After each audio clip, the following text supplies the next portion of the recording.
Welcome, everyone. Welcome to Wrestling for the Weekend, September 23rd, 2023. We got there. Whatever the year is. Yeah, whatever the year is. I'm with Chris and Blaze. How you guys doing today? Doing good. What's up? Just enjoying another very eventful week of wrestling. It just doesn't seem to stop. And there's more tonight, so we got lots to talk about. We're going to start with all the big WWE news this week. First off, they announced the movement of SmackDown over to USA Network in 2024 for $1.4 billion, I believe was the amount speculated. I know it was a 40% increase. 40% increase. Exact number though, and I don't remember what the old number was. The last deal I believe was $1 billion on Fox, and this is 1.4, so 40% would make perfect sense. Includes 4 specials, I believe, which we don't really know much about, other than they're going to be on NBC, I think. Yeah, it's NBC, that's actually kind of big. Because I've been reading like the 2006 Observers as they're uploaded, which is when they tried this the last time. They tried to bring back the Saturday Night's Main Event on NBC, right? And it bombed like crazy, apparently. And it didn't work very well. And they had like a full year's worth or something, and they just got worse and worse every year. I honestly, like, a good comparison would be like Battle of the Belts. First one had buzz. And then didn't really deliver, and then after that, I would say it's like Battle of the Belts, but without the weird like tacking it on other shows that AEW's done with that. They were just standalone disappointments. So was it live? Benefit to Battle of the Belts. I don't even think it was. I do believe yes. It was live. I believe they were live. Yeah, at least the first one, 100%. Right. But I think this time, the way TV's changed, like, I don't think there's any way they could be a disappointment. Like, I think ABC is going to get huge ratings no matter what. It's the most watched channel. It's like it and CBS are like neck and neck always, like as 1 and 2. Right. So I think that could be big. It just depends on what they do. If they're going to be an hour, I assume they'll be 2. But if it's live, it'll be 2. Call them Saturday Night's Main Event again or anything like that. But that would be cool. I'd be kind of sad if they didn't. Or it might not be on a Saturday. That would be a reason to not, I guess. But, yeah, I mean.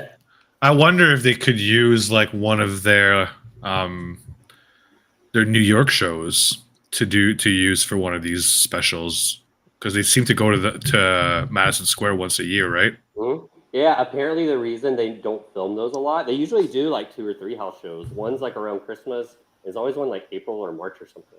Okay. But they're always house shows because apparently it costs way more money to actually do television at MSG. Yeah. Like fees for it or something. I'm wondering if they have to use like a lot of more of their crew, so it just kind of goes up in price. It's honestly just fees that the owner charges if you're going to run television is a lot of it. Interesting.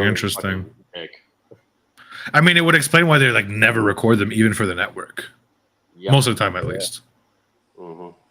So that was the first bit of news on that day. Unfortunately, like I believe it was the same day, a few hours later, it first came out that Mustafa Ali had been released. He tweeted it himself that he got released. And then there was speculation on if it was just him, if there was going to be more. And then unfortunately, we heard more main roster releases. And then later on in the evening, like around 5 o'clock or 4:30, there was some NXT releases as well. So I'll go through the list real quick. I have it pulled up. There's actually a couple new ones too. You might even be missing. Like, at least one developmental one, but I'll pull the names. You'll pull the names. Okay, so one of the latest one that came out this morning or late last night was Matt Riddle. That one seems to be, from what things are coming out, disciplinary reasons. Then there's more other people that like were just regular ones. So one of the big ones was Dolph Ziggler, Shelton Benjamin, Elias, Mustafa Ali, Emma, Riddick Moss, Aaliyah, Top Dollar, Rick Boogs, Mace and Mansoor, Dana Brooke, Dabakato, Shanky, Ikman Jiro, Yulisa Leon, Quincy Elliott, Bryson Montana, which we're getting to more. This is more like developmental stuff. Kevin Ventura Cortez, Daniel MacArthur, Alexis Gray, Brooklyn Barlow, and Abul Abadi Fitzgerald. And Chris might have a few more. There's only one more, I think, that's not on that list. Came out like just an hour or two ago. Okay. It was on Instagram, but it's another developmental one that I don't think's been on TV much. Her name's Melanie Brzezinski. Apparently, she did some Chase U stuff, like Okay. character maybe. But yeah, I like those last few you mentioned. I think the only one I actually recognized was Brooklyn Barlow. I know she's been on Level Up. I haven't. Level Up. Okay. We're seeing a thing. And Bryson Montana has 2.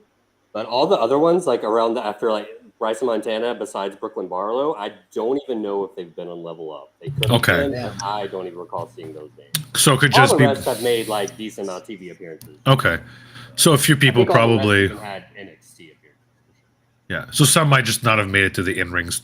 Good, they might have just never been good enough in ring to make it on TV at all, which happens. I mean, they recruit a lot of people, so unfortunately, some of them haven't even been there like a year. I know. I think that last one I named, the Melanie girl, I think it's been like 9 months for her. But I mean, if this is not for you, it's not for you. They've never done it before. Yeah. You know, I get those. Yeah. So there's a lot to talk about as far as these releases go. Some positives, some negatives. Obviously, it's always a negative when people lose their job, so I'm not going to sugarcoat that. It does seem, for the most part, except for Mustafa and I think maybe one other person, Mustafa, I mean, had a match for the pay-per-view like next weekend. Is it next weekend? Next Saturday. Yeah. So that's he had a title match against Dominic. So has a great promo on NXT Tuesday and then gets fired on Thursday. Yeah. Pretty rough, but we also knew that he asked for his release multiple times. It's just a weird time to do, but I guess I have a feeling that it was kind of just like a company decision, like an Endeavor decision to use that day. It's the Nick Khan spreadsheet releases. That's what a lot of these look like. Yeah. The only ones that look maybe more calculated are the actual Performance Center ones. Yeah. Other than Ali, though, unlike some of the cuts we got during the pandemic, it does seem like they were a bit more telegraphed, as in like it was a lot of people that you haven't seen on TV for a while or were just not used, and you could tell a little bit that something was up. Some had tenure too, so you know they had to be making a decent amount. Like I mean, Ziggler was making for sure some. Like Aaliyah, she's been in the company since like 2015. Granted, a lot of it was NXT. But still, I mean, like just by virtue of seniority, right? Yeah, Dana Brooke's been there for a minute. And you know, like when they go back down, they're not like losing salary. Once they're on the main roster and come back down. Yeah, so we can go through both. I'll go through both of your opinions on the people who got released and some opinions on what you guys have to say. Too, we can speculate. Or at least where I would want them to. Yeah, not necessarily where I think they will. Let's do one. Like obviously, like we're not going to like aggressively hope where people go or people don't have jobs, but I still think it's interesting to think where they would fit, where you think they would fit the most. So we can start with Chris and then move on to Blaze, and then I'll go last. Yeah, that works. So I think the biggest name, I guess, is probably Riddle. He was the one being used the most. Yeah. But he's the weirdest one to try to predict because of all the personal issues and stuff. But I think at worst, he's going to MLW. Yeah. And I actually think he would be really good at MLW. Like, if he could keep his shit together enough just to do their tapings. But I wouldn't be just too shocked by New Japan, but he would have to go to Japan, like I said on the forum yesterday. There's no strong taping. Yeah, that's the thing, right? He's not just going to do America. He'd have to go to Japan. If he can't go to Japan, they're not going to spend any money on him. No, they might not anyway because they're in cost-cutting mode. They are as well. I think Tony will be tempted to throw him an offer anyway. Yeah, he doesn't seem to really have a lot of qualms with personal issues if he's a fan of the guy. So I guess it just depends on if he likes Riddle's work or not. And if other people in the company can vouch for him. Yeah, and that's the thing about Riddle too. It feels like he's definitely rubbed people wrong. We've heard about that, but I do feel like a lot of people just like him. Oddly, just like him. Yeah, you know, like it seems like almost that he rubs people the wrong way when he hasn't met them yet, like on social media, that kind of shit. And then he gets a lot. Like I know he made up with Seth and stuff, and I think their beef was like not even like it was on social media. Yeah. And then they actually met each other, and it was whatever. And then they worked the program, you know. Like, he does seem to, like, outside of his personal issues that are getting in the way, he does seem to want to do business. There's that, like the whole thing with Brock, like he was straight up told Vince that, like, yeah, I'm just doing business. Like, if he wants to fight, let's do it. Like, too. Yeah, he doesn't give a shit. Like that part of him, I respect. Goldberg. Yeah, Goldberg might be the only person that has had multiple people beg to job to him and been turned down. Because I know of Jericho doing it too in WCW. Wasn't there a whole thing with Miro too? Yeah. The bury me softly brother. Yeah. That was a classic. I forgot about that one. My yeah, like some pretty. Sorry, go ahead. With Riddle, if he goes to MLW, I think that would actually be pretty good for like MLW's business. If he, yeah, I mean, he's a star. They could instantly make him the champion. Alex Kane's champion now, and I love Alex Kane, but Riddle is like miles above him, like in almost every way as a wrestler. I mean, yeah, there's no doubt. Alex Kane's still fairly new, but yeah. So I think you just throw the belt on him instantly. He's already a former champion. They show it in they do the New Japan thing where they show their former champions for title matches. So I see him every time there's a title match. Right. But yeah, that would be. And who knows with him too, because of the issues. Like, that could be it. Doing anything, yeah. It could be it for a while, at least. Yeah, he might just take a break, do whatever. Which is unfortunate. Who knows? Yeah. I know a lot of people feel a certain way about him on a personal level, and that's totally fair. Considering like a lot of stuff that's come out about him. No, we're not going to get into it here, but as far as like the in-ring portion, I mean, he's a really good wrestler. There's no denying that. He's very athletic. He took to the business really well. He's one of the few MMA guys that that honestly similar to Brock that was like instantly. He was MMA too. Like, yeah, I'd say so for sure. But yeah, like he's great in the ring. I was always a fan of him, like on screen. It's so funny though because like when he got released, like I was shocked, but like I was kind of like, I get it, and like I really don't want him to go to like the companies I like a lot, like AEW or Impact. I'd rather him go to like MLW, which I do still watch and like, but yeah, like I feel like he's not worth it. The trouble that he brings, and like that last thing, the airport thing was just so stupid, like and unnecessary. Especially like the fact that he got in trouble, but then the fact that he like brought attention to himself on top of that was a big mistake. Like you can't and just going by like the vibe I'm seeing online about how WWE/TKO is operating right now, it sounds like they want to avoid any bad press. So and AEW needs to avoid that too. Obviously they've had enough for the last 2 years, man. It's been like a year and a half of this shit. You can't get rid of Punk and then bring in another guy. Like they already have Jeff Hardy, which has like gotten a lot of chance. I know it's a different situation. I don't want to compare both guys. Maybe on the substance abuse like portion of it, it's a similar issue. But like I don't think that Matt Riddle would be bringing in the same amount of revenue that a Jeff Hardy would be in the first place. Because Jeff Hardy's Jeff Hardy. Better on screen, but yeah, Jeff probably sells a ton of merch still. The Hardy Boys do. I mean, like, listen, you still hear the pops every time he comes out. It's stupid. Like he's old as hell. Like he doesn't do he barely does anything like spectacular anymore. But it's Jeff Hardy, man. When Jeff was gone after his last like DUI, whenever the song would hit, the crowd would still pop like crazy, and then just Matt and Isaiah would walk out or something, and then they just die of death. I feel bad for Matt. I love Matt though. Jeff's not here. Yeah, but you're not wrong. That song just alone is just so over, and but I do genuinely hope that that Matt,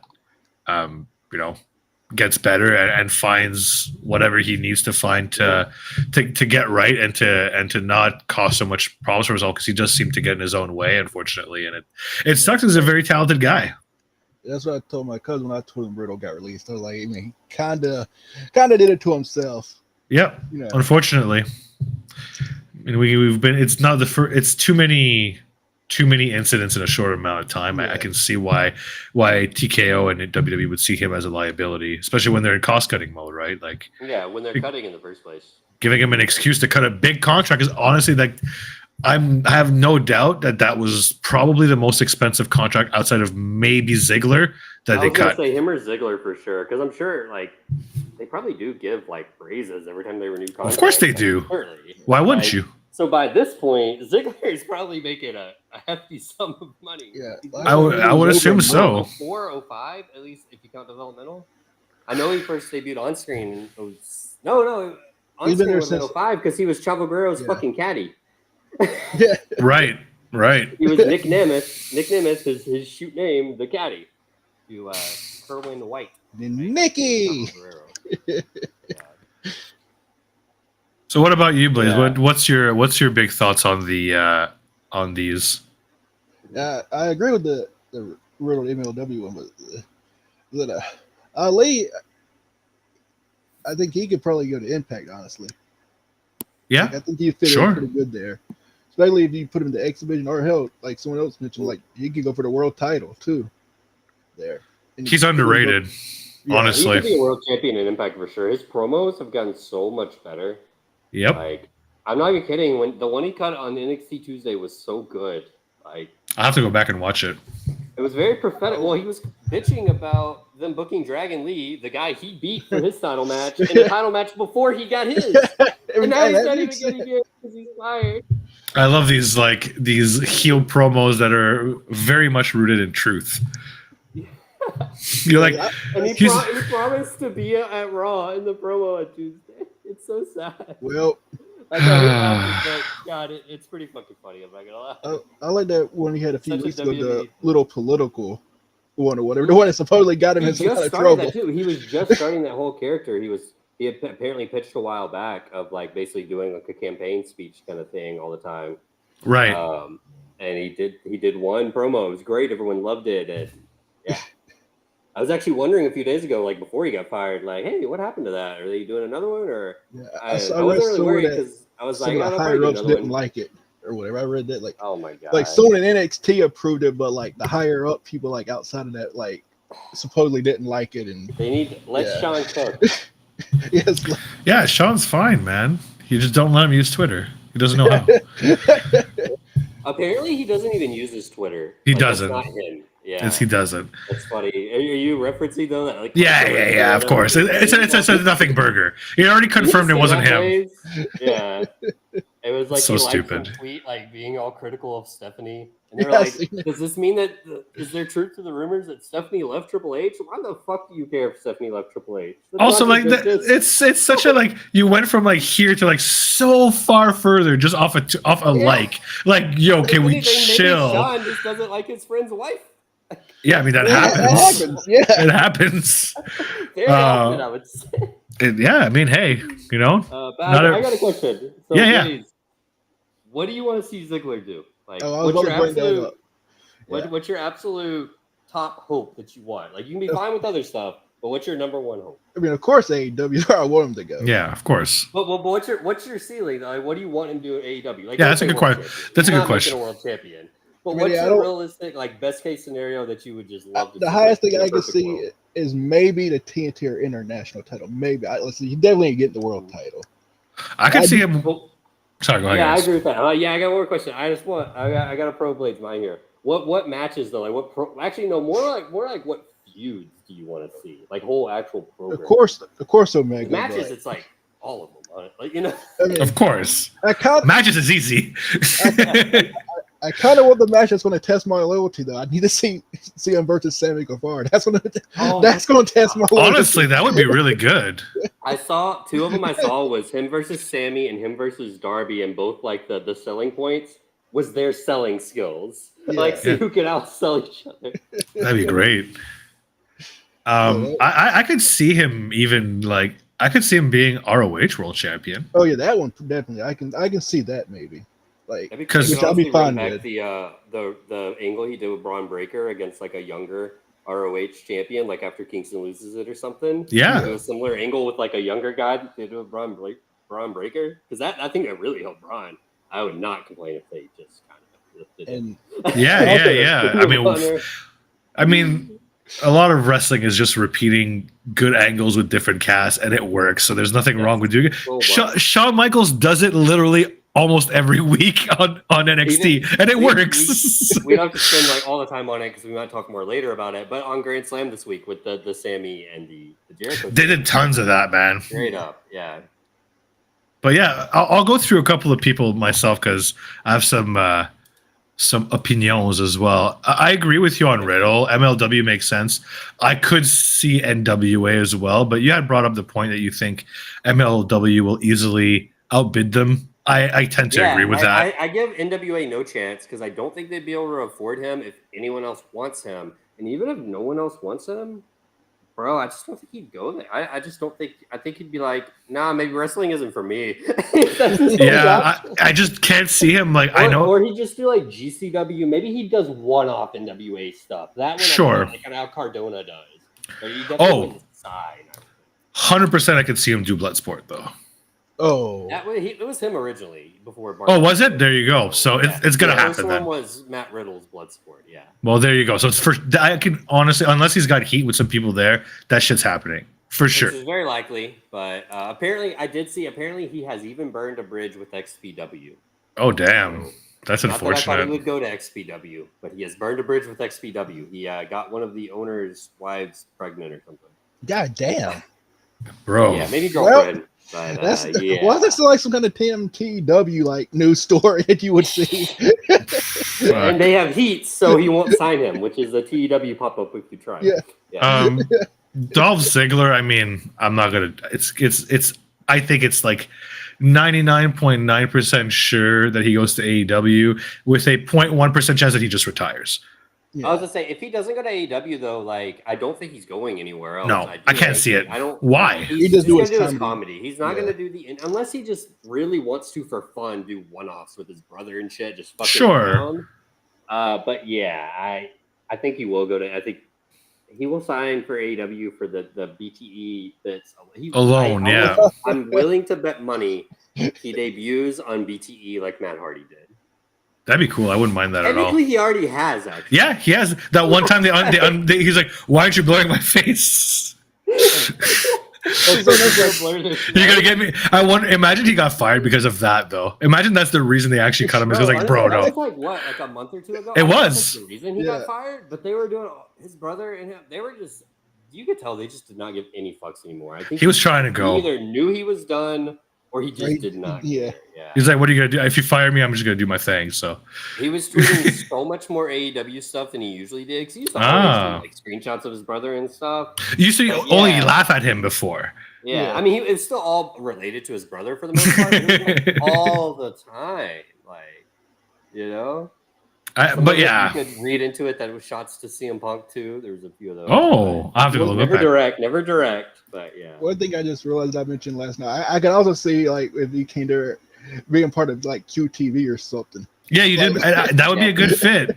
Him and Morrison and I'm so would be okay good. with older mid card guys like him and Morrison doing stuff like that. yeah, it's great. It's so harmless. It's like 4 minutes on Rampage. Like it's so harmless. It's so funny too. Like, it's so cheesy. But, Oh man, Cameron's great. I'll keep going down. Shelton Benjamin, I think is an interesting one.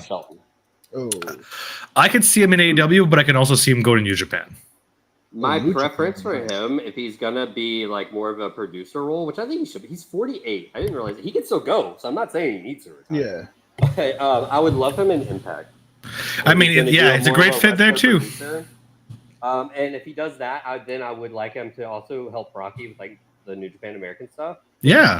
I should mention though, because this kind of applies to almost all these people. Rocky did say, Rocky Romero, he's trying to convince New Japan to go back to a weekly strong taped show, so they can do TV tapings again and not just the pay-per-views. They go back to the old way, basically. I don't know if he'll make any headway. They might not listen to him, but so that could affect some of these guys too. I Yeah. would love that if he did that, and I could also 100% see AEW signing him for also that wrestler / producer role. Kinda Yeah. like Yeah. a male Madison Rain, what she was doing before she got hurt. Yeah. I guess she's back now. Because I mean, he fits right in with Danielson. Obviously, like him and Danielson together as like trainers is pretty insane. As far as like base goes, it can do a lot worse. Yeah. But yeah, I mean, there's a lot of imagine him just options. Training with like Danielson, oh my god, That's what I'm saying. It's crazy, right? Like it's kind of they have perfect. Malenko there. Imagine if they could get Steamboat on the road full time as a producer. He'll never do it, but oh my god. He loves I the mean- company, it seems, but he's just not going to be on the road every Yeah, I mean, it's a lot to ask for an older guy, but I will say, like, just as an aside, like, I really liked what he did. His little stint in AEW was just like he gave so much to the other performers, and he didn't like. He was still over, but didn't like make it all about him, and he didn't mess up his lines. He did a really good job. I really enjoyed it. Honestly, such an underrated part of it was how good he was on commentary that one time. He was great. He was he talked over a few things that maybe he shouldn't have, but as far as the points he made and everything, they were really good. The other announcers just need to like kind of shut up. Yeah, just let Steamboat talk. He's a legend. Here's an interesting one, actually. Elias. Mm-hmm. Yeah. Impact seems obvious. That's my personal preference, I think, because I think they would get the most out of him. I think so too. He would do well. He would do well in MLW too. I think he would fit in well. MLW is really good with characters like that. I honestly like as a wrestler too. Like personally, like I know I prefer Impact. I think all of us probably prefer Impact. I don't know what's actually better as a wrestler if you look at it. Like MLW might pay more. I actually would be surprised if they did. Impact's probably more exposure, but probably not much. Impact definitely has better connections with like New Japan. So honestly, yeah, that's such a weird thing to compare for wrestlers. I feel like because we don't know a lot of the details, and it probably just comes down to the offer each make to you. But yeah, but either or, I think for that would be good for him. I could honestly see NWA for Elias. I think he'd take it. I think he'd be good there. At least I think he'd be an entertaining part, but I hope not. So, I mean, like I could. There's like a very small percentage I could see him. I could see AEW maybe kicking the tires. I don't know if he really fits. QTV nonsense. I think he could do that. Double J. I was gonna say it would be almost worth it for the one Jeff Jarrett segment. one time appearance just for that. I mean, I could also see him maybe check out the Indies if he wants to try, because I feel like him hooking up with Cardona might be a good fit too. Depending if he's interested in doing that. I don't know how much he was on the Indies before. I generally can't see him. I don't think much at all. Like okay. I think he was in the WB thing for a while. Okay. He even made TV. But he's got a good looks, and he was over. So I still think he can, if he wants to keep going. I don't think he's going to have too much trouble finding work. Yeah. I think as long as we're done with Elias, I do think Emma and Riddick probably very good chance they just both go to Impact. Yeah, they left. She left on good terms, right? Yes, I believe so. Yeah. She was tweeting at Saraya though.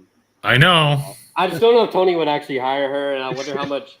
To me, I actually like Riddick. I don't know how he really fit in with AEW. ROH.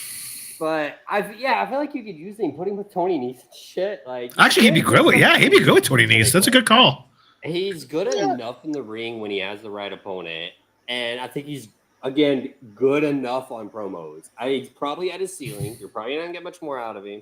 But like Impact, I think would actually be a good fit of it. Yeah. But in general, I feel like Impact gets the most out of everyone. So really, all of these people would be good fits in Impact. There's just some I don't think would bother. Yeah, I agree with you that Riddick could be good in AEW. Emma, I'm not super high on myself. It's just what it is. And I'm not sure exactly where she would fit in AEW because I feel that they have a lot of that type of talent already, like that exact type of talent. Yeah, they could team her with Madison again in ROH or something, but like, what's the point, really? I mean, nobody's gonna want to. No, I shouldn't say nobody wants to see that. That's not true and mean. But it's not very exciting. I'd rather go to Impact. I think. Honestly, I'd rather her try to team up with Giselle again in Impact. I think that would be better. Yeah. Because I mean, she always needs more women's tag teams too. They do, because they actually have belts that they actually defend like all the time. So it would, they could use the numbers, and I do think that like her type of talent fits really well there. And I think that her there maybe on not. Because I feel like when she was there last time, she kind of knew she was on a short-term deal, so she may have not like been given like she was given the bells, but they weren't given like big like moments or character moments, right? No, definitely not. They were just kind of the comedy bits. Yeah, so I think they can do something better. Riddick, I honestly like Riddick a lot. I think he's got a good look. He's funny, and I think he hasn't really like he's fairly young too, isn't he? Yeah, I think he's early 30s. Like that's still pretty young. So yeah, he's got some. The shape he's in. Yeah, he's in really good shape. Ali is a really interesting one to me. I personally think he's going to go to AEW. Personally, I think so too. I think he's got everything, and I do agree that his ceiling on a short-term and medium-term basis would be higher in Impact. But I feel like he wants to bet on himself. I really do. And I think that, like, if you're going to bet on yourself and go for it, like, to the max, I mean, like, you want to be on national TV. I mean, I don't really think it's necessarily his decision. I think if AEW makes an offer, he's signing. Oh, yeah. I don't think he picked Impact over them necessarily. I think it's all That's true. That's true. Offer. So that's what we should be speculating on. Like, will they or won't they? And I think they will. I feel like Tony's been a fan. Tony will sign Dolph, Ali, and Shelton for sure. I would actually be a little surprised if he does anyone else. Yeah, out of this group. Yeah, I personally think that, and you guys can agree or disagree, but like after especially seeing the Twitch and the stuff they've been pitching, like I honestly think at the very least, Mansoor is good enough for AEW. 100%. Mansoor is so underrated as a like personality, promo wise. He's funny. He can be like serious too, though, when he needs to. He's like literally was, I thought, one of the best promos in WB that never got to actually talk. But he's so good. And he won me over. I know, like, listen to how this man won me over. It was back like maybe 2019 or so. They used to do these watch-alongs for pay-per-views on the WB network. Okay, cool. And they were for the entire pay-per-view, but they couldn't show the pay-per-view. They would just show very small clips sometimes because it was free on YouTube. Sure. And so it would just be people just chilling, like the most casual thing like I think W's ever produced. It was kind of like the old school like WCW things they used to do, like 24/7 like telethons or something with like the announcers. And Mace and Mansoor were on there. It was before they were called Mace. You know, he was whatever his Dio Madden. And they were so fucking funny. And both of them like won me over. I was like, why are these two not on TV? This is way before they ever did Retribution, anything. Yeah. I don't know. And I think they're both. I mean, the last I saw of Mace, he wasn't very good in the ring, but he's so funny. He's good enough. I think he's good enough with an act with Mansoor or something. And he's younger, right? They're a tag team. He's fine. I actually have no idea their ages. I'll have to look. I think they're both high 20s. But yeah, late 20s. Yeah, I think so. Yeah. I don't know, but yeah, with Mansoor, man, like I just think he's, other than like big size, he's kind of got all the things you want. Like he's got promo ability. He's a good looking guy. He's very charismatic and looks like he's got that baby face like look that you kind of want. Like people will like to see him get beat up and then like make his comeback. Like I don't know. He's really funny. Like he's really so funny. That's the thing. Like he's got that kind of like very approachable kind of funny smile. The story of him actually taking a dump in Shane McMahon's personal bathroom. I have not, but that's hilarious. I don't know enough of it to like repeat anything, but you just got to look that up. Like after I will. That sounds amazing. So funny. Like, but yeah, I mean, describes like Shane's reaction. I don't know if they would be interested in Mace and Mansoor together, and if they're a package deal. I mean, I might take a flyer on both of them and hope that Mace, like you said, if he's not so good in the ring, that he develops a bit more. But I honestly, like, yeah, Mansoor, I think is like, he's at the very least definitely good enough for ROH. Like, definitely. And I do think Impact would be an obvious fit because they love their comedy stuff there too. But they also have a lot of that in Impact already. So it might be like. But also, with their like revolving door of talent, who knows? Yeah, that's true. That's true. The comedy people are the first to go, and then they just replace them with others. Yeah, though they do seem to be signing a lot of people to longer deals these days. They're doing pretty okay. It's been yeah. So it's gonna be interesting. I'm just gonna take a quick look if there's other big names that we missed. Boogs. I mean, I can see him going to Impact easily. I think that's an easy choice. There's not really any other huge. Oh, Dana Brooks may be interesting one actually. I know. Like a lot of people are not a big fan, but I still think like for that long on TV, make a big splash in NWA. Yeah, that's true. That's true. Especially that they don't have like a big star as women's champion anymore. Yeah. You think Camille's leaving for good, eh? I just don't think she would lose the belt if she wasn't. But I haven't actually heard anything like that myself. I mean, I can see her going WWE for sure.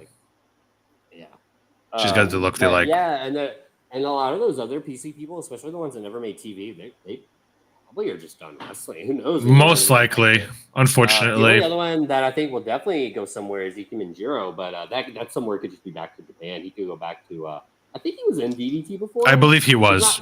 Yeah, he did the whole jacket gimmick and everything there. I think that Yulisa Leon girl was also a wrestler somewhere else in the world. Oh So yeah, she's Mexican. Her dad. She's the son. She's a luchador? Yeah, she's the son. She's the daughter of an older luchador, and yeah, I think Lucha Blog was saying he would like to see CML sign her. That makes sense. From what I heard, she had asked for her release, so I think that's what's going to go down. I think she's just going to go back home. I don't think they cut her partner, who actually I'm higher on, is Valentina Feroz, who was not cut, I believe. Okay. I like the team, but I was actually higher on her, like in general. So I hope she hasn't been used either. But so I mean, she wasn't cut at least. But yeah. Yeah, that's about it for the cuts. Do you guys have any more predictions or comments? No, not with those really. All right, well we can move on to, unless there was any other topics from WWE. We want maybe some booking stuff. Was there any previews? The LA Knight stuff. The LA Knight stuff, right? Yeah. So it was kind of teased on media, on social media, and also on the show that that LA Knight was going to be having a big moment last night, but unfortunately he got pulled from the show. Tested positive for COVID, like very late. Like sounds like literally right before the show. He was at the building. Yeah. He got sent home from the building. Unfortunately, but it sounds like he's set up to have a big match with John Cena against Solo and Jimmy Uso. Yep. So it sounds like that's the direction they're going to go, which is quite the push. Should be the Fastlane match, but honestly, like I hate that they didn't do John Cena and AJ Styles first. Yeah, I was excited for that too. I would like both. Like I want both. Yeah, I feel like AJ was sacrificed for no real good reason. Do you think that means anything for AJ, or just regular AJ things where he's probably taking some time off and then coming back? No, and honestly, I don't even know if he's going to take that much time off. Like, I think I honestly, I don't know. It's almost kind of baffling because, I mean, it's not like he was being used like crazy well before, and I don't even think he cares. I think he's fine being. I mean, he's at the tail end of his career there. Old, he's tired. Like, so yeah, I wouldn't read into it. I don't think. It just kind of sucks that they bait and switched that match that I was actually hyped for with one that, I am still hyped for, but. And is he really good for LA Knight? Like I'm not even as. I don't think the match will be as good either. It's just LA Knight's getting up. I mean, come on, like you're taking AJ out of a match. A match is not going to be as good. Like there's like maybe 5 people on the planet you could replace him with that would actually make the match as good or better. Most of them don't even work there. That's correct. That's correct. Yeah. Unfortunately, there's like Seth and Gunther, basically. I'm more than fine with that. I think the rumblings I'm hearing more and more are people speculating that it's going to be Roman versus LA Knight at the Royal Rumble. Would be interesting. I mean, he's going to lose, but yeah, it's good. It's good for him. I assume so, but yeah. It's. I feel like they're doing some weird. No, I shouldn't say weird, but not their usual push. It's not as predictable. I'm not sure why they're not pushing him in the mid card and giving him that pedigree first before feeding him to Roman. Yeah, it's gonna suck if they just kind of lose, their enjoyment of him and like kind of de-push him, and he can't even hang his hat on the United States. At least I got the United States title, right? Well, yeah, because accomplishment stuff. Yeah. Yeah, usually you lose the mid card title, and then you move up, right? Like, but I know it's not always like that. They really have not followed that well, though, in a long time. They just kind of do whatever. Happening is more an exception than a rule. Interesting, yeah. I kind of missed that, and I'm not pointing it. I'm not singling out WWE here because other companies kind of have gone away from doing that, and I personally like it. Lost art of booking. Impact might do it the best with like the X division, but they didn't even do it with like Speedball like I thought they were. No, and they only seem to do it a lot of times with Option C. And that's pretty much it. Yeah. Yeah, and I don't even like that fucking gimmick. No, it's kind of lame. I only like it because Josh won. Hold on, big Impact news actually though, real quick. Oh. From PW Insider. Opponent yet to be announced, but Kenta is also booked for Bound for Glory. Nice, man. That shows. PW Insider. That's amazing. Can you imagine? It's in Chicago too. It's everyone in the comments is saying maybe Chris Sabin, but that sounds weird. He's X Division champion. Kenta's not an X Division wrestler. I'd still like the match, so that's whatever. But Sure. I'm trying to think who would make sense. Predicting it. It's too bad that I shouldn't say it's too bad that Shelly is champion, but like Shelly would be an amazing. You know what though? They could do Kushida and that would rule. Yeah. That would be really good. And then maybe Kushida can join Bullet Club. I don't know. That'd be cool too. Oh my god. But I don't know. That's an interesting one because it's not going to be. Who's going to be? I guess Gresham would be available. I don't know. Oh man, Moose would rule. That would be sick, actually. They're big stars that aren't booked because I assume him and Myers aren't going to be doing the tag team thing because I think that'll be ABC and Rascals. We might as well just move on to Impact real quick. Actually, yeah. Let's do Impact and then we'll close off with AEW instead. Yeah. Do you have the Bound for Glory card up? Because not, I can look it up. I think I do. Yeah. I do. There's not like a lot announced yet. Anyway, there's pretty much already stuff like in the weeds that you can kind of. Yeah, like I think the only two official ones I have in front of me are Shelly against Alexander, and Ospreay against Bailey, which is insane. Yeah. And then, so to add to that, what I think it's ABC and the Rascals, I think is pretty much confirmed because of Bay getting that tag team Feast for Fire case. I would almost bet that Crazy Steve will probably challenge for the digital media title, which is Dreamers, and I hope he fucking beats Dreamer. That could be pre-show Bound for Glory. That'd be great for Crazy Steve. I hope he wins. I want to put over this new character it's really cool. I can see some people like thinking it's kind of cringy. I don't care. I always like things that people think are cringy. It's Impact, whatever. Okay. Did you watch the Sandman TV show, right? Did you watch it? Yes. Okay, so you know the Corinthian, the character, the eyeball guy. Wasn't he in it? I didn't actually watch it. He was. It's really good. You should watch it. So, but I didn't watch the show. So the Corinthian, the eye guy, that's what he's doing. Because he's blind. Yeah. So he's trying to eat everyone's eyeballs because he wants to take their vision because he doesn't have eyes. I don't hate it. That's awesome. That is the Corinthian. That is literally the character of the Corinthian in the Sandman. Everyone's eyeballs. I don't hate it at all. Now you got to have an eye for an eye match, though. Fucking awesome, yes. But and he's bulked up. Like, oh yeah, really? I haven't watched too much. He's pretty bulky. Honestly, I don't. Good for him. He's in ring necessarily. He's never just a barn burner in the ring anyway. But yeah, I love the character. Yeah, he's good enough. But the last Feast or Fired one though was Moose gets a world title shot. I mean, obviously that's not going to be. But honestly, this shit is Impact has way too many cash-in nonsense. The Feast or Fired were the originals, which I'm fine with that. They were basically Money in the Bank, cash in anytime. They even had briefcases, so I'm cool with that. Bro, there was just 3 of them. But then now the option C is like I guess you have to do that one in at least some sort of advance, but it should not be. It should be a specific pay-per-view like they used to do it. You can only do it once a year at the one pay-per-view if you were Ultimate X is what it used to be, right? Around. Destination X. Destination X, sorry. My bad. Ultimate X at that pay-per-view. Yeah, that's the rule there. But then now I hate the stupid gauntlet winner that they do at Bound for Glory getting to cash in now too.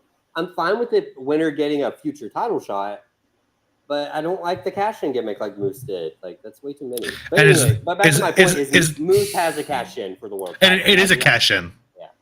I don't think it will be, or it always was in the past. They haven't done it for fucking ever. Can you fucking imagine if he does it again, though? If he does Josh dirty again? But the thing is, too, so I don't think he'll do it at the pay-per-view or anything. He definitely won't in advance, at least. So he should have another match at the pay-per-view. So maybe that's Kenta. Or something, but they'll probably also do that gauntlet they do every year at Bound for Glory, which is also for the cash-in thingy. Winner gets that trophy thing. Moose catches it, and then the gauntlet winner catches it. And I mean, technically, Chris Sabin could also claim option C at any time. He's a 10-time champion now. Yeah, which is really annoying. There's too many of them, like you said. Yeah, gotta clean that shit up. Thing just needs to be back at if you're champion when Destination X rolls around, you can choose to give up the belt to do it. Like, I'm so tired of people come in, they win the belt, and they're like, option C. Like, no, it's not. That's not how the belt works. I didn't mind it. I didn't mind it too much when Alexander did it because it was a very logical. It was logical that like he himself was ready to move up anyways, and it had been built up that way. Yeah, Yeah. but I agree with you in principle. And if they made it where at Bound for Glory, that'd be cool too. Because you don't have to have the X Division champion relinquish every year. I don't. It's a little harder to come up with a kayfabe reason why not. But shit, maybe they're just like, nah, I like the X Division. I would accept it. It's fine. Yeah. It's not like the X Division really has any like rules. Like it's just like whoever wants to be in it. I mean, like Macklin was champ. Josh was champ, and neither of them are like smaller wrestlers. They're big dudes. Macklin never was. He was just in the division for a while. Oh, I thought he won. For some reason, I thought he won. You're right. He challenged a lot. I was surprised he never like 3 times. I think that's what sold me was he was wrestling the X Division style. Like he was doing crazy dives and shit. I remember that. Yeah, not like acrobatic, but just explosive. He was a big cannonball. That was pretty awesome. Yeah, but so Macklin could face Kenta. Moose could face Kenta. Those are all options. Macklin Kenta would kind of rock. I don't know because after Macklin lost to Josh, I don't really know what he's. Rhino like gored him, took him out. I don't think he's facing Rhino at the pay-per-view. I hope not. Yeah. No offense to Rhino. I think that's Macklin's feud because I think Macklin took Rhino out earlier this year or something. So that's like his current feud is Rhino. So I don't think that'll be pay-per-view though. And Moose, he's really just teaming with Myers, and Myers showed some like jealousy. That it was so funny when they opened the briefcase and Moose was like, "Yes," before he was like, "I want the world title shot. That's the one I want," because Myers is right behind him. And like they want a world title shot besides Crazy Steve because their partners were all with them. And he opens it and it's the world title and he like has a big smile and he goes, really wanted that title shot. I guess we could also talk about, since we're talking about the Feast or Fired, Yuya's done with Impact, it looks like. Yes, I think he did have like a couple more dates he'll probably do. I think he was actually even advertised for the next tapings, but he's doing a farewell on TV next week. Maybe they'll set up like a farewell match even. Match kind of thing, sure. I'm cool with, but I have to assume he's just going back to Japan. Yeah, excursion's over. Yeah, I'd be very shocked if not. Be interesting to see how he takes over in Japan because it's busy there. I think so too. It depends on the character they give with him. I mean, I don't think he'll be doing as much of the comedy stuff he was doing in Impact. He was good with it, but I just really, I wonder what kind of character they'll give him or what faction they'll have him join. Yeah, I mean, he's got the look. I'll give him. He for sure has the look. Yep. He's a big, good-looking dude, so I think that's not going to be a problem. But I think you're right. It's going to depend what gimmick they saddle him with, and if he's going to join a faction or not. I guess that's a big thing too in Japan. Yeah, and I honestly don't know what would be a good fit for him. Probably Chaos, honestly. Mm-hmm. They're lacking new guys there. No, it's just all like the old dudes. It's kind of weird. It is actually. Yeah. It's just honestly like once like Okada and them are like, I feel like I could see it just ending quietly. It could be, yeah, because Okada's great, but he's not the best leader. Like the Hantai group, the home group, you know. Yeah. Yeah, because he's kind of a crap leader, right? Like he doesn't really do much for his guys, other than like, I'm Okada. What's up? We're just a bunch of weird dudes who are friends. Yeah, the group makes no sense either. That's like the best. He's still a member. Like technically, yeah, Statliner's a member. Technically, Yuta's not anymore though. No, Yuta's gone. He's been booted. Yeah, he's with the Moxers. What else? Was there like specific matches you want to touch up on as far as like Impact 1000 or angles? They did a good job with the Legends stuff. I thought like overall it was fun. Good like just celebration of the history of this company that no one thought would make it this far. Yeah, it's incredible, man. It's incredible. Like you're watching the old ones now, and I'm listening along while like Alvarez and them do too. I love Lance Storm's opinions. Oh my god! But I mean, they were literally bankrupt after like 12 weeks, and were saved by Dixie Carter pretty much. We're getting close to that. We're getting very close to that. We're at week 11, I think. We just finished. Yeah, and they did a best of week, and then they like conveniently took a week off for 9/11, like a year after it happened. Okay, I guess, but yeah, no, they didn't have any fucking money. But yeah, that's crazy. They ran out of money so fast. No one was buying the pay-per-views. They I got bet like the first everything one, on those and that's freaking it. I reviews. think. And I mean, you can also tell, like, you can kind of tell as the episodes go along, the venues get smaller and smaller and less full. And like, even in the first few episodes, they like fight in the concession stands, and you can see the price for the tickets like right there, and it's like Oh, God. it's like $10. And there's like 2-for-1s and stuff like that. So like, yeah, the place is full, but like, they weren't making a lot of money on that gate either. There's no way they were. No, they thought they would make all their money on pay-per-view, and the gate was just that because they needed fans for it. Fans in the house, yeah, to make it look full. Yeah. That makes sense. Okay, but you can tell like they're like there's less and less stars. Some stuff is just like straight up dropped. It's just like never to be seen again. I think I'm getting close to CM Punk stuff, or his first appearance. I think it's episode 12 or 13. Oh, they reviewed that this week. Yeah. Yeah, I saw that. He does absolutely terrible. And even Alvarez was like, it's not his fault. Like, I think they just had him out here doing this X Division shit that he didn't need to be doing. Like, he was like, I never heard anything bad about CM Punk as a worker from this point. So I'm not going to hold this match over. Yeah, and I mean, like, he's not really he's not a high intensity worker. It's also funny. He was like, honestly, too, though, he actually straight up said, he's like, how did no one give Ace still like a legitimate chance like WWE? Because he was the best worker in this match. Like, I don't even remember who they were against or anything. But he was so huge. Like, it was so funny. Like, I can't wait to see it because I'm really interested to see how he comes off. And he's so young too. They were one of the guys on the show were like reading the Observer at the time, like from 2002, and apparently Dave was quoted. Meltzer said, according to people that watch, like I don't think he even watched it. He wasn't watching at this point either. Or the weekly TNAs, no one was. He was like, someone must have possessed CM Punk's body and went out and wrestled for him tonight because nothing worked right. Damn. Just had one of those stinkers, eh? Yeah. That's too bad. One of them off his game moments. One thing they seem to be teasing too at the end of that episode, right at the end of a segment, was Trinity against Mickey, which is probably going to happen at BFG, and I'm very excited about that. Very excited about that. I think it's going to be a really good match. Honestly, I thought the women's segment was like my favorite segment of like the 2 weeks. The whole 2 weeks. Mm-hmm. Like both the promos and the match I thought were really good and really entertaining. It was really good. Anything else? Oh yeah, I guess we haven't talked about Ospreay, so let's talk about Ospreay. That's gonna be pretty insane. Like they kind of announced it that he was gonna be there, and then like not even like a few hours later or a few days later, I think they were like, "Yep, it's gonna be Speedball Mike Bailey, which is gonna be amazing."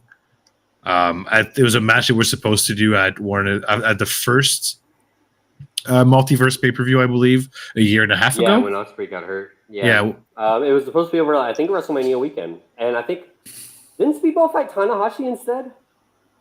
Yeah, I believe he got Tanahashi instead, yeah. Because Ospreay got hurt and ended up missing all of WrestleMania weekend. Yeah, Tanahashi was just like, yeah, what's up? I'm just going to do it. It's all good. Save the day. Good. It's around the time he got his teeth knocked out, I think, too. Was around that time. Yes, well, re-knocked out. That already happened. He didn't get them knocked out with an injury that time. Oh, they were fake. Okay. Yes, he already had fake teeth, and they came out because he bit into something like an apple, I think. Something stupid I think like it was that. a protein bar. I think it was a protein bar. Of course, it was a protein bar. Yeah. Oh, he's such a himbo. I love him so much. Good old Tanahashi. Yeah, I think that's about the gist of the Impact stuff. Like they had the really good. They had I guess one thing that was cool was they brought back the Dudley brothers, which was pretty cool.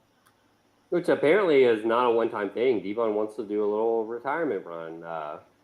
He was not in the best of shape, but he could do that match a few more times. You're just gonna do like 3 spots, right? Yeah. Like one move, get the tables, and then the 3D. And that's all you really need to do. The headbutt. Sorry, the headbutt. Up for the headbutt is probably the one he needs to not do. He needs to lift the opponent up for the 3D, or lift the opponent up for Bubba to do the powerbomb through the table. Which I can't even believe Bubba did that to the jobbers they fought. Raj and the other guy. Champagne Singh, wasn't it? Yeah. Oh, it was Rohit. Okay, it was Rohit. Okay. Rohit Raju. And Bubba did that thing, which it's definitely better to not do the sit-out version, but he just jumps from the middle rope and lands right on his fucking feet to powerbomb him. And I'm like, good Lord. Bubba, you're old. I'm glad you lost weight because that can't be good on your knees. Yeah, Bubba can still go for his age at least. So right back. Yeah, no problem, Blaze. No problem. But yeah, that's I think that's about it for Impact. We covered all the big things. Covered BFG, so we can move on to Grand Slam and AEW. Pretty good week in my opinion. Really good show. I really enjoyed both Dynamite and Rampage. I thought everything was great. I think Dynamite was obviously more the big show. I know like last year there was some like more high end stuff on Rampage, but this year I think they really stacked the Dynamite show. I think this was honestly one of the best 2-hour Rampages they've done as far as it was a flow and like feel to the show, if that makes sense, you know? Yeah. Because even the ones that had bigger stuff, like the other Grand Slams, they felt like rushed at times and stuff like that. But this felt like a solid use of the 4 hours total, I guess. Because Dynamite was no rush at all. From what I heard, they did it differently as well. Like they taped 2 matches of Rampage before Dynamite, and then finished off Rampage. So they wasn't as long. I'm assuming that's probably why the crowd didn't look as tired. And I actually heard someone, maybe it was Zarian, maybe it was Andrew Zarian, pitch that they should just start taping Rampage before Dynamite straight up.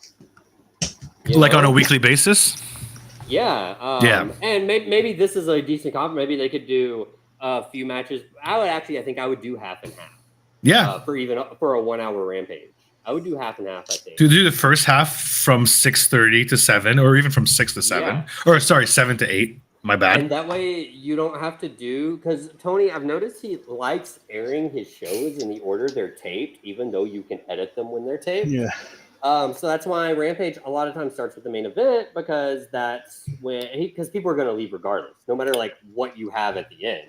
So you open with the best match, and he does it with ROH now since it's after Collision and stuff, because they're mostly just doing all after. They're barely even doing any before. And what they did before Collision this week actually never even aired. So those are just like dark matches, I guess, not even ROH. Unless they're interesting. But so that's why he for the last few weeks of Ring of Honor, it's been really weird how he's starting with the main event, and it's still like a 2-hour show though that just gets like less and less eventful throughout. But it's because also it's like less and less fans throughout. It's really like you're watching the show in reverse. Yeah, that's a great point. Yeah, but I mean, it makes sense. Yeah, I think the half and half thing makes more sense. I don't know why you have to air the matches in order, honestly, either. Yeah. Why? As long as you can edit them to where it doesn't look weird, which I don't see why it would. I mean, there's commercials and stuff for a reason too, right? Yeah, unless there's blood in one match and there's stains later, but then the match actually happens, that kind of continuity stuff. Sure, yeah. They usually change the mats after any kind of blood anyway, so that's they do for safety reasons. Yeah. Yeah, that's a great point. But yeah, I agree with you that Rampage was like a really good flow. It didn't feel rushed, like you said. It still felt like continued story. And it mostly felt important, quite frankly, which is really good. And honestly, Rampage has felt more important the last, I'm going to say almost even month. I've really been enjoying Rampage. Yeah, no problem. Rampage been pretty good. It's been really entertaining. I don't always watch it live. I try to, but it's been good. We'll go through like the main card quickly for Dynamite first. Since Chris is going to be right back, we can start with Chris Jericho against Sammy Guevara, because I'd like to get your thoughts on that, Blaze. Oh, yeah. Man. Right before Sammy kicked him, I kind of thought about because how Sammy was wearing like the colored trunks, lower like the tights that Jericho had with the Shawn match. They were doing the hug. I'm like, oh no, he's about to kick him. He's about to kick him in the dick. Is it WrestleMania 19 or 29 or something like that? I think it was 19. 19, yeah. There was a lot of callback to that match with Shawn Michaels, right? It's like Jericho Shawn Michaels, yeah. He did the trunks. They did a couple of spots, I think, too. Like the kick was a big spot. There was the I'm sorry stuff. We'll talk about that later. That was in the Saraya match. There was some more a lot of Shawn Michaels homage on this show. But I thought the match was pretty good. a little bit sloppy at times, though. I didn't really feel that it was like on Sammy. I thought they had a few times where they were both unsure what they were doing, and I thought Jericho, like, I wouldn't say it was a bad match for Jericho, but it wasn't his best match. But it was very epic. It was very like dramatic. That sell on the fucking code man, Sammy's selling was excellent on that code break, on the shooting star press counter into a code breaker, which was the finish, and he looked like he was dead. Yeah, exactly. We rarely shout out the AEW camera work too, but they did a really good job because you watch it from some other angles, some fan cams especially, bro. No connection was made. No, I know. He completely missed him. That was the absolute perfect camera shot you could do, and it looked amazing. It did. Even awesome. On the good at camera, it looked like he didn't get all of it, but it still looked like it hurt, and that's what matters, right? Yeah, it was Sammy's self. Like, yeah, he like closed his eyes. He closed his eyes and like just ragdolled. It was crazy. His legs were all bent and shit. It was wild. He looked legit KO'd. Like, I thought he was concussed.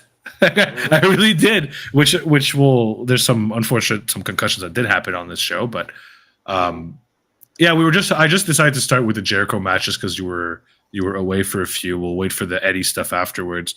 But what did you think of the match in general, Chris? I actually really liked it. Like, I heard you yeah, there were definitely those couple of sloppy points. I didn't think they were like immersion breaking necessarily. No, you could tell, I agree. Like, us, you get stuff went wrong, but like from a kid watching it, that wouldn't like break their immersion. It would look like a fight, like they stumbled at times and blah, blah. But the only one that was kind of egregious was Sammy moving into position for like a lion fall. Oh yeah. But I mean, you can sell that. That's kind of how I look at wrestling. Is like, can you sell it to like a kid, as in, will they believe it? Which is very easy, honestly. Very easy, yes. And that's like my parameter. Like if you don't do that, which is very easy, you fail. Yeah. But match was good. I love the WrestleMania 19 callbacks. The only thing I didn't like was how it was a little too on the nose, as in like I do believe Sammy even referenced it in the promo last week. And then they did the tights were awesome. They were like completely mirrored, just Jericho had long tights, not the trunks. Yeah. And then the post match was literally spot for spot. The only thing that was different was Jericho didn't have a manager come out when he did it to right. Yeah. But the actual like spot was you could put them side by side. What do you guys think about Sammy joining up with the family, the Cows family? At first, I didn't like it. I was sold on it once I saw his tweet where he was in the pool singing Judas. Oh my god! I'm sold. Like, that's what sold me on it. I think it'll be fine. I think it'll be good. But I was on the camp that I think you could have done babyface Sammy here. I think they could. Okay. Yeah. I'm not that disappointed. Maybe they couldn't. Could have very well been wrong. And I think this will work anyway. So. Yeah. And I thought it was done really well. So that also kind of makes me give it more of a chance. Yeah, I personally think that wasn't doing. I'm not going to say he was failing as a face, but I don't think he was getting like loud reactions as a face. Mm-hmm. I don't think it was undoable, but I do honestly think that being a heel is his natural alignment. It just is. People want to boo this guy. They just do. Yeah. I thought his promo on Rampage was really good. It was one of the first promos by him that I felt was authentic. Yeah, even his other heel ones, like not at all. Because like being authentic himself as a babyface, he doesn't feel like he doesn't come off. Yeah, I don't know. He didn't come off forced. I think that putting him with Don guarantees him like a million boos. I can understand maybe some people are not thrilled with Jericho as a babyface in this angle. At the same time, I think that like his run as a heel it's stale. I'm over Jericho. Yeah, since like the start. I didn't even really care for him to turn back heel when he did it the first time after he had turned face against MJF. I was like, that's also kind of because I want him to retire. But and then he did have a good heel run, so I will walk back a little bit of it. But at the time, I'm like, do your one last babyface run. Let's wrap it up. You know? Yeah, but last babyface run. He does need to finish as a babyface. Like, yeah, but I think so it too. doesn't have to just be 6 months. Be a babyface for like 3 fucking years if he wants to. You know, like. Yeah, and I mean, one could make the argument that this might actually lead to Sammy retiring him. Mm-hmm. And that would be okay. I think that would be huge for Sammy, in fact. Oh, yeah. He's got to get a win over him at some point. I mean, I think that's where it has to lead. And knowing Jericho, like I know some people say like he likes to insert himself in angles, but throughout his career in AEW, he's never really like not put the guy over at the end of the feud. And even if he wins the feud, he like puts the guy over like 4 times before. Mm-hmm. Well, I don't see him not putting Sammy over. We can talk. Been so high on Sammy like since the start of AEW. Exactly. Like that's been like his guy. and I do think that we can kind of like switch over to Rampage since we're talking about this match and angle. Like with the angle that happened on Rampage where they all beat down Jericho, they being Sammy and Takeshita, Kenny making the save, leading to like, so they made the challenge is official, or at least it's the challenge is official. The match is not, but they challenged Omega, Jericho, and Ibushi against Sammy, Takeshita, and they called out like whoever you want as a partner. I mean, I can almost guarantee you it's going to be Ospreay, Probably because he is available and it makes sense. It just makes sense. I mean, they could pull something else, but I think that's what people are going to speculate, and I think that's what it's going to end up being. We'll probably find out on that. I'd be pretty surprised if it's not. I mean, I'm not going to expect it, but I am going to heavily speculate that it's going to be Ospreay, which is going to be a great match. I'm kind of disappointed that we're not going to get the somewhat teased Ibushi Takeshita one-on-one match. Yeah, I know. But at the same time, I kind of get it. I mean, like Ibushi is not a signed talent. We don't know what his physical or medical condition is right now, and I think that he's in trios and tag matches for a reason. You know what I'm saying? And it very well could be the same for Kenny, honestly. Like he could be banged up too. I don't know. He hasn't really done a lot of single stuff, and don't really blame him. Like he's got like a lot of miles, so like kind of probably wants to save himself for certain other things. That's fine. Other matches, I mean, not much else to talk about as far as that trios go. I mean, it's just going to be awesome. We'll find out more soon. Yeah. We could talk about the opener now that Chris is here. The title for title, Claudio versus Eddie match, which Eddie won in New York. right. Man, I think it was the best match of the night. Probably the best match of both nights, in fact, for me at least, for my personal taste. The only competition for me was the main event of that. Sure, night. Of course, yeah, that was amazing too. Yeah, I mean, it was a King's Road match. Like for me, that's my shit. I like everything that they did. The like throwbacks to Kawada and Misawa were amazing, both in the ring and with the outfits and everything, the gear.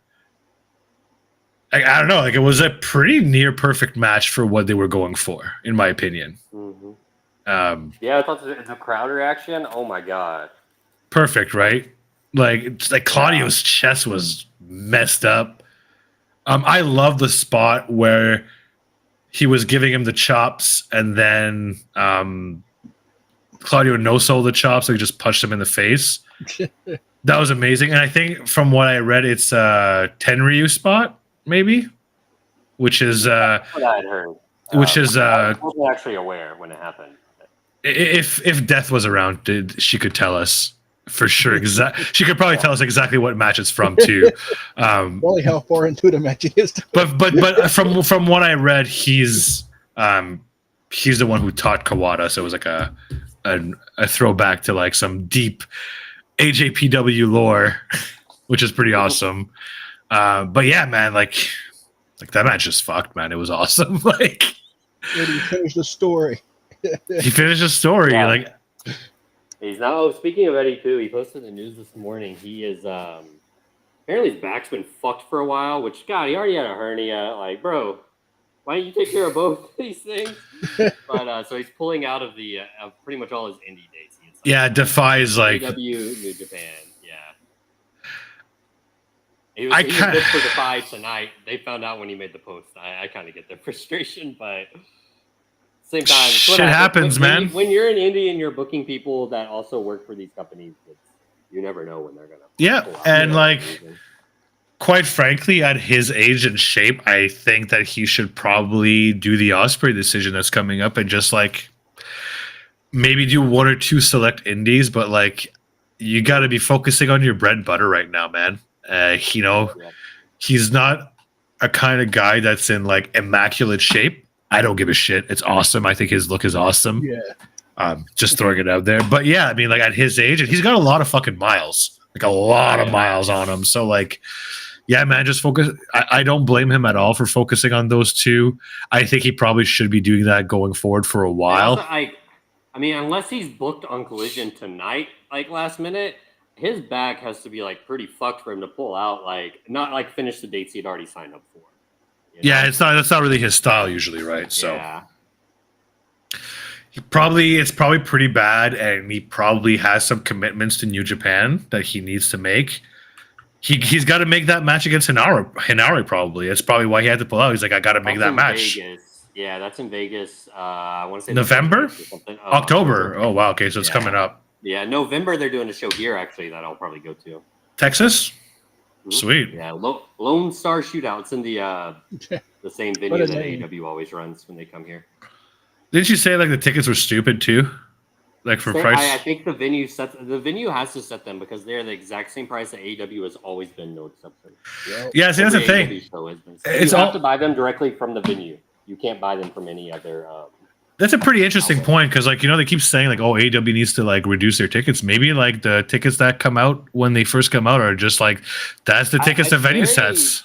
Venue dependent because this one's weird. Like, I think this one is very like the venue has all control because it's like even if when AEW runs it, it's like you have to buy. There's no other way to buy the tickets. Where if you look at other AEW venues, they'll be like, "Here's Ticketmaster links. There's whatever." Like, you have to buy these straight from the venue. Oh, they're not even on Ticketmaster. That's weird. No, that's uncommon. That's very uncommon. It's really hard to find resells. You're not allowed to resell technically, so you can't do like official resells. You can do like Facebook Marketplace, that kind of shit. You can't actually. I don't even think you can sell tickets on Marketplace. Not in Canada at least. I got banned like a bunch of times, so I can't do it. But yeah, so New Japan's doing a show there, and like Eddie will 100% be at that. I imagine. I think he'll do all the stuff. Yeah, of course. Champion. But yeah, just look at the tickets. There's still a decent amount of first row left. A lot of first row is still left, but they're $300. Bro, there's been more first row, or there's more first row left than there has been taken. A lot of the other floor seats have been taken that are a little cheaper. That's like way more, man. That's a shit. And they ran this venue before, and they barely got like maybe 300, 400 people. And didn't they run a super hot card for that show too? The last time they came, they had Suzuki, Archer, Osprey. Yeah, that's a lot of people. They're gonna have to load it up if they want to sell. That's too bad. They need Mercedes. Yeah, but I'll probably go. But I've already decided. Like, I'm not buying tickets to like the day of. Good idea. I might get first row, but if they're $300, I'm not. I'll buy the cheapest tickets I can and then just sit wherever because there's going to be no one there. Yeah, who's going to stop you, really? Exactly. I might not be able to make it to the floor unless they like actually tell me to because there's no one there. But I'll move as closest to it as I can, from the upper levels. Yeah, move on down here. We got to make it look good. I'll check the map real quick. Be like, who has a body thing? Yeah, seriously. So we'll move on to probably the most controversial match of the two nights, which was Phoenix against John Moxley. Unfortunately, things did not go right in this match. I thought the match was still good. Shockingly good, because apparently Moxley was concussed before the bell even rang. On the dive on the like RVD spot, I like to call it. It's funny. I have a little thing to talk about with this. Like all the conspiracy theories, like about they're lying about it being on the dive because they don't want you to think the pile drivers were what did it. Which I'm not even going to dispute. Like, yeah, he was concussed. He shouldn't have taken either pile driver. Yeah, so it doesn't matter. One, let alone two. But how is that a conspiracy theory when would it not be a better scenario for AEW if the pile drivers were what did it than him wrestling a full fucking match with a concussion? Yeah, that's better. It's a better look. AEW is a sloppy shop. The truth in this situation is worse. Why are you peddling a conspiracy that makes them so better when you're trying to shit on them? I don't get it, man. The truth is worse. The fact of the matter is the match should have been stopped after the dive. Yes, I generally don't blame anyone though, because watching it, I had no earthly idea until at the end I thought of it. I'm like, oh shit, did he change that finish like Mercedes did? Basically, was my thought. I'm not even convinced that they changed the finish though. I'm not convinced that Phoenix was not supposed to win. I think so because I think that's why the ref botched. If not, then goddamn, even more. Why the fuck's wrong? But maybe the finish was supposed to be him taking two pile drivers, though. Yeah. No, maybe he was supposed to kick out and then he just did it again. Because they do that a lot in AEW. Like, oh, fuck you, I'll just do my like Moxley does that all the time, right? He hits his finisher, they kick out, then he hits it again. I think Moxley was supposed to win. Okay, fair enough. That's what everyone has said mostly. Not like I'm not taking that as 100% fact though. But it just feels it's weird. I would love if Phoenix was playing to win. I mean, it makes sense. I think it will work out. It will be like a happy accident as long as it is minor, like it's been reported, and he's out like a month minimum. That's fine. We can move on, and I think this could be good for Phoenix in the long run. So like overall, it's like not a big negative as long as Moxley is okay and it's not like more serious. And it seems right. Yeah, now. I mean it's weird. Concussions at any time, but yeah, I agree.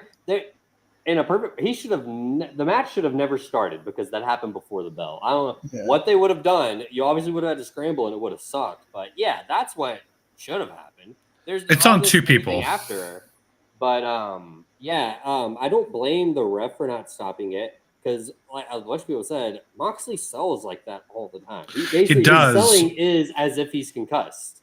Honestly, yeah. Yeah, so I don't blame the ref or anything like that for it. I don't blame the doctors. He didn't look that bad. But yeah, like Moxley would have known and maybe Phoenix could have, but I don't even know how much that is. You know? So I have a multi-layered take on the whole thing because I think like a lot of things went wrong. One of the things is Moxley should have said something. Yeah. First off, I know he might have not been in the mindset to say something, or maybe he thought it wasn't too bad, but he should have said something early. Yeah. Second of all, the ref should have checked on them better because he's got a reputation of not doing it already once. With I saw like people have been posting the Alex something, I forget his name. Alex from Dark Order got like concussed in a match a few years ago. Yeah. Yeah. And he never checked on him. Reynolds, thank you. I remember that. So that's another thing. He's probably the worst referee that he's not a great ref. But I'm not going to pile on the guy because shit happens there. But liked him. I don't blame him a ton in this. I just in general, he's honestly probably one of the worst. But I only like him really like what he was doing, like the dark comedy. Yeah. So I didn't like that he didn't check on him. PWG ref basically. Yeah. And I didn't like that he didn't count to three. Too. Right after the dive, I noticed I noticed it live, but I didn't think any of it. I was kind of just like, oh, that's kind of cool because right after the dive, Phoenix did check on Moxley. Phoenix did, yes. They squeezed. He squeezed his arm. Yeah. Yeah. So I was like, oh, cool. They made sure they're okay after that crazy dive. Which in hindsight now I'm like, well, fuck, he wasn't though. You know, but I did notice that, and yeah, I agree though. That's the thing, like. If they don't get the shoulders up, that's tough luck. You can slow your count a little, but you can't stop counting. I hate that shit. You can count the 3, and then if they get the shoulder up a little late, just be like, nope, 2, and let the crowd boo. Be mad, yeah. That's fine. But if you count that 3, and you wait a second, and there's no movement, that's a C in the match. Don't do that whole, I'm got to hold my hand. Like, you cannot do that. Like, that's no option for that. You could have booked your way out of it afterwards. Yeah. And it, like you were talking earlier, is a good point about how certain things that happened earlier in the show were a bit botchy or sloppy, but it didn't break immersion. This broke immersion. Oh, yeah. Unfortunately, it just did. It was You can't exactly lie what about it. happened with Willow and Mercedes, the exact same thing. The ref was not aware of the audible, if that's what happened. And just 1, 2, Yeah, and another and good then example. They hit the same move, and then 1, 2, 3. It was actually almost mirror the Mercedes situation. Honestly, it was very close. But it also reminded me of Owens and Roman when they had the last man standing snafu, and it's like, no, you gotta count it. Debacle, I think. Like that looks so amateur. But like that's why you can't be too mad. You can point it out and be like, hey, that sucked. That was amateur hour. But it happens. I don't agree. He should have counted. Someone should have done something. Paul Heyman should have fucking tried his best to throw a worked punch for the first time in 25 years. Or kick the ref in the balls. Yeah, just do something. Should have happened like that is what should have happened. But yeah. It happens. It sucks. Like it sucks. Yeah. But if you're already making a pin, that's it's very amateurish to not do it, I think. I think refs are taught to shoot pin counter. In WWE they are. Yeah. In WWE they are. And that's even the thing. They are, but apparently, so it happened a few years ago, way back in, I want to say 2017, 2016. Kevin Owens got an extra United States title reign that he wasn't supposed to have. Or maybe AJ Styles did, but it was one of them too. They were feuding with each other. Yeah, I remember that feud. Yeah, counted 3, and it wasn't supposed to be the finish, and they were pissed, but they didn't get their fucking shoulders up in time. And the ref got heat apparently for it. That's bullshit that the ref got heat for it. Yeah, that's how you he's still with the company, so it could have been too bad, but yeah. Like I would have from my point of view as well, like even the one thing I will say is like in the Roman Owens situation, I especially understand why they did that way, because like they clearly had like a very long-term plan for Roman that would have fucked everything up. Like it really would have fucked everything up. That's just such a different situation than counting a pin. You almost have more time to think than with the whole pin count. Yeah. And you're just like, God, there's got to be some way to get out of it, right? Yeah. But like it's a mid-card belt. Like who gives a shit? Like just make the pin, man. They could have easily, but honestly, it would have probably been better. In general, I could go on a longer rant about referees in every company, how they just don't. It's almost they don't treat it like it's real as much as they need to, like they used to. Where back in the day, like even like the early 2000s, when I first started really watching as a kid, it's all little stuff I noticed that I took for granted, honestly, at the time as a kid. The refs doing everything, checking the shoulder, to make sure it's actually down before they make the pin. And if the shoulder's not fucking down, they're not pinning. It can be finished. You better make sure the shoulders are down before you want this ref to make a pin. Doing stuff like that, I actually really like that. So much better with the counting. Yeah, it made the sport like so much more legitimate. Like really. Yeah. Like, even though you all know it's fake, but it's just like now it's like there's so much stuff like that the refs, they're just so focused on hitting the spots they know to hit that they don't do the in the moment. It's refs. It's like managers on the outside. A lot of times they're just, when they're not doing their spots, they're just fucking standing there. Like when they need to always be doing something, Yeah. Like, yeah. What's her name's good for that? Soraya's really good for that. Soraya's really good for that. Yeah. Like yell advice, like be a manager, a trainer, whatever you're supposed to be.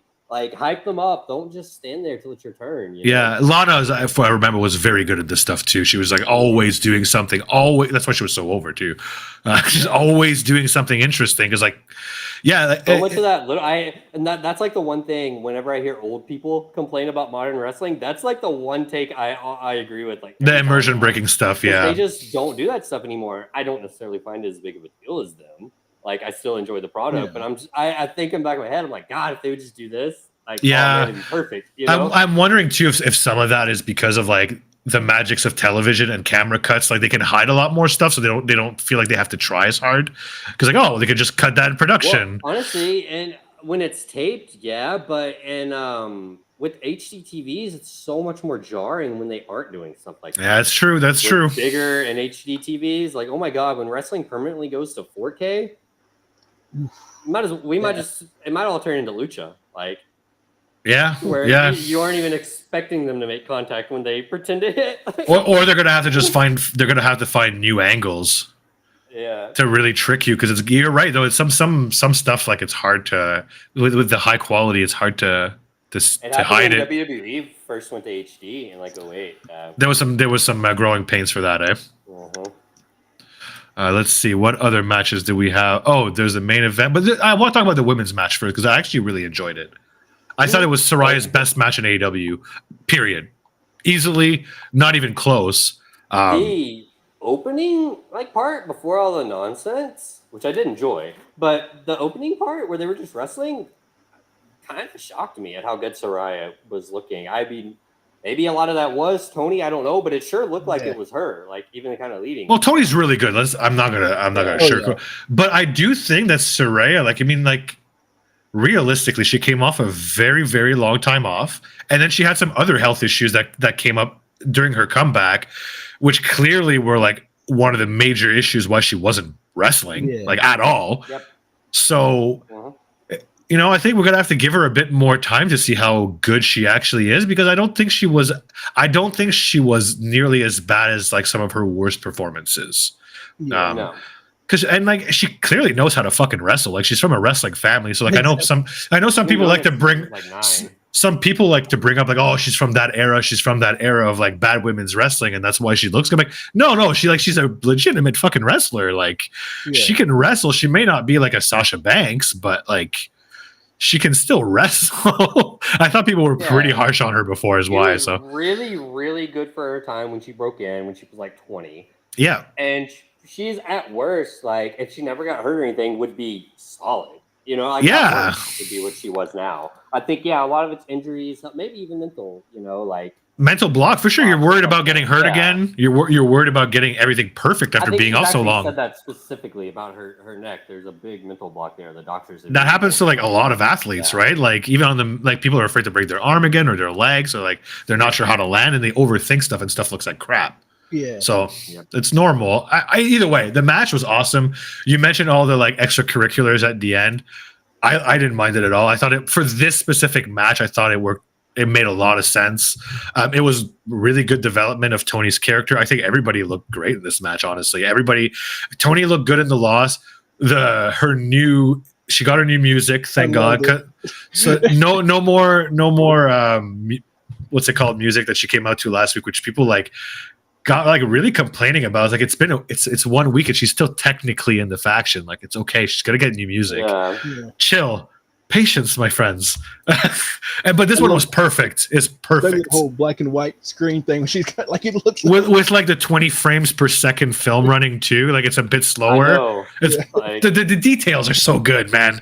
I don't know who came up with this gimmick, if it was her or her and creative, but like everything has been like perfectly done. The fact that she had her interview with RJ City, I also thought was like that's the perfect guy to interview her for this specific setting too. The perfect use of RJ City. Yeah, they should use him more like this because don't use him too often, but for this, perfect. And like everything just went off without a hitch. And I'm not sure what they're going to do with Saraya next. I'm not sure what they're going to do with Tony next. But I'm invested in both those stories now. Mm-hmm. Yeah. And I think that they're going to most likely do. I'm interested to see what's going to go happen with Britt too. We didn't really talk about last week's Collision, but Britt lost to Statlander, which was also a really great women's match, by the way. That's probably one of Britt's best match in a while too. But yeah, there's like a lot of like some interesting directions they can go with the women's with the women's division. And I'm really hoping that they keep going and not just like let it go. Like they've done a lot of stop start stuff with the women. So I hope they keep going because I think they got some good momentum on that. Oh. Anything to add on that match? Blaze, I know you're obviously not like the happiest Tony lost, but you seem actually pretty okay with it. I understood. Like I figured it was happening. Like I had that hope, but it's like I get it for the story. Exactly the story, and I think that character works a lot better if they're unhappy. Yeah. So like winning the title right away kind of like cuts the legs under that gimmick. I think unless you want to go like even more over the top as like the queen actress of the division, but I think her losing and being even more delusional like is good. It's good for the character. Yeah, I think eventually it'll lead to her getting it back, but it might be. She's so over at this point. I'd be shocked if she doesn't get it. A title at least, if not that one, she could be TBS or something. Yeah, she's so over with. I could easily see her being the one that's the first. To the 2 division champion, because like that's going to be a big accolade, right? We know it's not going to be Jade, unfortunately. But like Baker is still in the running. I know she just lost, but she could make it a goal to get it back. Sheeta's always in the running. Like Sheeta could like be plugged in tomorrow, and that's when she could Thunder win. Rosa comes back, I would not be surprised. I could see a Thunder Rosa Chris Statlander feud too. Yeah, because that belt is pretty much the Collision belt, right? One could argue. So. I'd love that feud. That would be a great feud, actually. And I could, you know what? To add to your point, Chris, I could see Thunder Rosa coming back to a bit of a pop, instantly turning heel and joining the two other girls, because they've kind of set up those two other girls. They were kind of feuding with Statlander and Willow a few weeks ago. They kind of cut that, but they had pay-per-views and stuff like that, which is why I think they cut that angle to kind of do the side stuff. But I could easily see them going right back to that, and that would be good. I hope they do that. Good call on the Rosa. That's actually that's a really good point. I think that's where they're going to go. And then we had the main event for Dynamite, which was Big Joe against Big Samoa Joe against MJF for the world title. MJF, man, the fucking Bret Hart thing.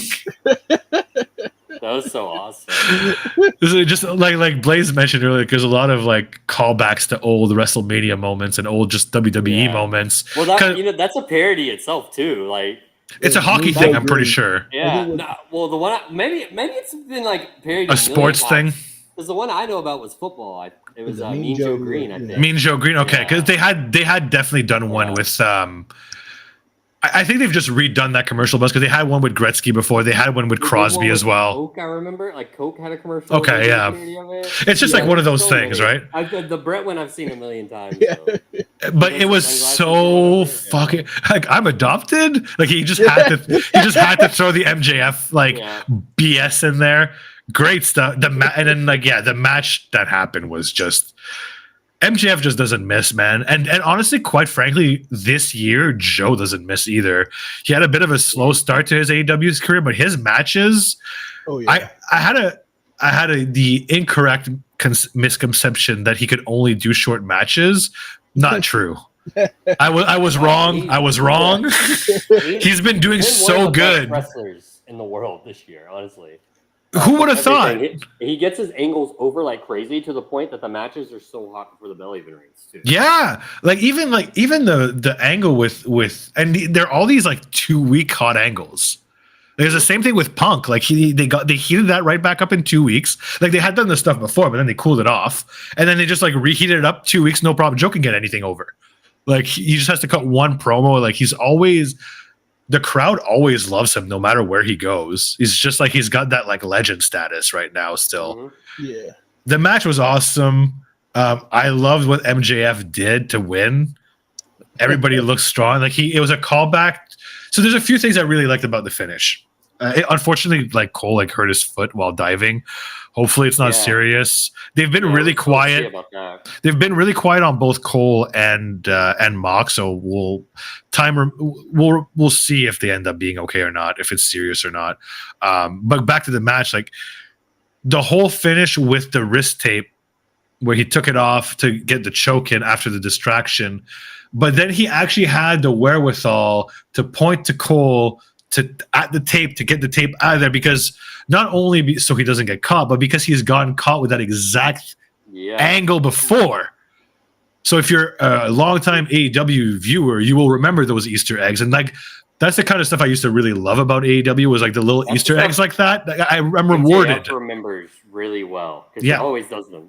Yeah, him and the Elite are big on that too. The big like long-term callbacks from older match. Jericho like did it earlier in this match in the night too.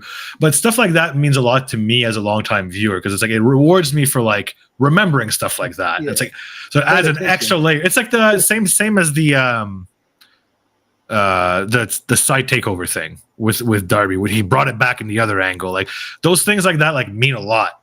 Like they make you like, not only does it make a lot of a difference in the match for realism, but it also like it's long time lore for the character and the feuds, which means that like, in 5-10 years we're going to remember like those moments in the feuds, and that's really important for a young company. Because like WWE build your legacy and tradition. Yeah, because WWE has like 40 years of that stuff they can draw back on at any time they want. AEW doesn't really have that. They only have 4 or 5 years of stuff. So like those big moments like make a big difference. Because like, you can make callbacks like that. So anyways, what did you guys think of the match? Sorry, I rambled on a little bit there. I enjoyed it.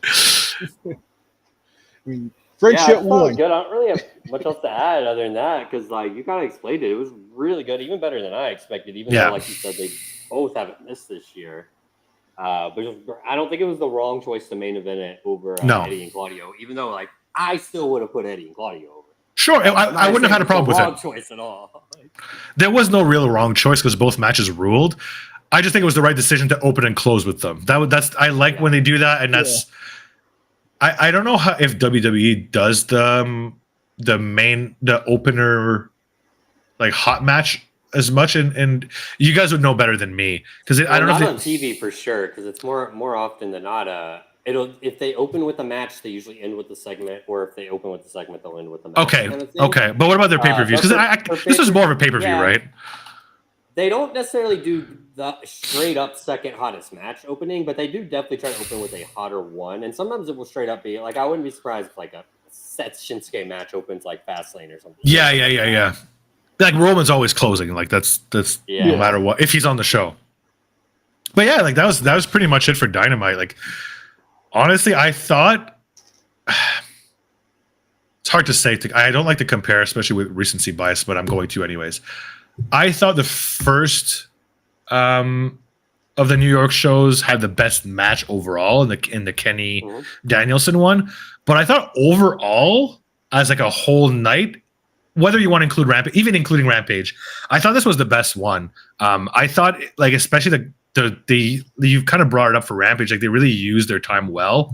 I thought they did really well on it was a lighter show as well as far as there was a lesser card, and I like that they gave every single match a lot of time. It gave it that pay-per-view feel. Good this week specifically, spreading out everything between all three shows. Yeah, it almost sold me that maybe Rampage could be 2 hours permanently. Maybe if it was like that. WBD decision, but yeah, they did a good job spreading everything. I mean, I don't expect the Elite to be on Rampage every week or anything, but it helped. That's fine. You just rotate, though. You know, a hot act. Don't have room for them on Dynamite this week. Have them wrestle on Rampage. They don't need to be off. You know? Yeah, I mean, you can put like Darby on Rampage anytime you want, and I think that helps. Same with Orange Cassidy; they were doing that a lot, and I think that. I think you need to have at least one or two like fairly major stars on Rampage for people to actually watch it. It doesn't mean that they're going to watch it that night, but it's going to help with the overnight and like the plus threes or whatever. I don't care about the overall rating. I don't know what's going to fix that necessarily. It's low. It's a shit time slot. Put the star on or whatever. I just want someone I care about. Exactly. Yeah. If you put big stars, I'm going to watch it. I might not watch it Friday, but I'm going to watch it. Yeah.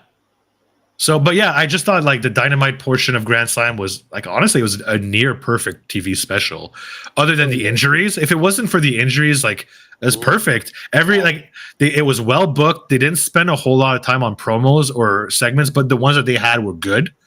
That's normal for Grand Slam too, I would say. Yeah. The Roderick Strong stuff, it was great. Which one? Sorry? Roderick Strong. Oh my goodness.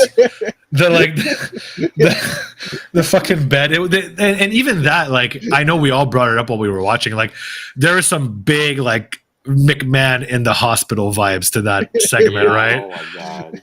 Like you were almost expecting somebody to hit him with a bedpan.